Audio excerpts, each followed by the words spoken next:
Good day, everybody. It's Trent Klarenbach with Klarenbach Research. Today is June the 2nd, 2025, and let's review the diesel charts. This is the New York Harbor ultra-low sulfur diesel fuel. We've looked at this in the past, and you can see lots of lines on here, and it's going to get a little confusing perhaps, but let's try to break it down to you. So let's start off with our previous analysis. So back around 212, we anticipated that the price of diesel was going to rise, and had some guys reach out to me, took advantage of it, got in at various price levels, and saved themselves 25 cents a liter is what they told me at that time. Now, since then, the price pulled back, but here's what we're looking at right now. So the price pulled back from the highs, and it's finding support here again, but I'm going to break this down to you. Take a look at these yellow lines. These are trend lines. They're a best fit trend line connecting the top of the candle bodies. That's the way I prefer to do it. Try to touch as many points as possible.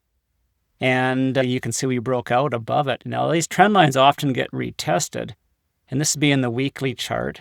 You can see here that the trend line came back down, or the price came back down and tested that trend line, found support from the trend line and the confluence with this green 50-week moving average. Now, these are things we look for. This is what we anticipate.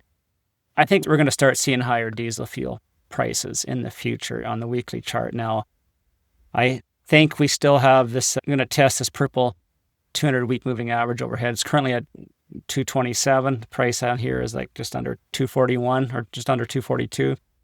And I do think we rally up to see that price. But let's take a look at how it gets there. Yeah, you can see here, this is the purple 200-day moving average, and look what happened. Price came back down and tested it. It's starting to flatten out. It's starting to rise. This is how uptrends begin.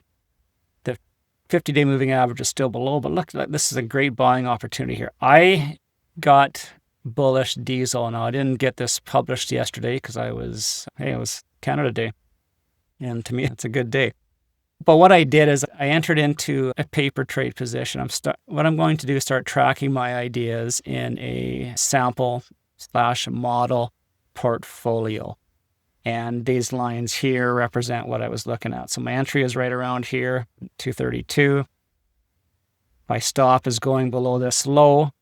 And I'm going to take some profits up here just below this blue line, which represents, what does that represent? It's the anchored volume weighted average price from the high back here in 2022, okay?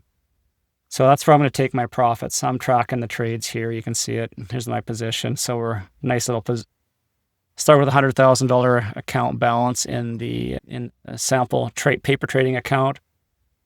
And we're just going to track our trades and have some transparency and see if we can produce some positive results here. But anyway, that's what we're doing. So I'm anticipating higher diesel fuel prices going into the fall, which you're probably already prepared for. If you haven't bought any yet, this could be a good time to buy. And I'm anticipating higher prices. My name is Trent Klarenbach, sunny in Saskatoon. Life's good.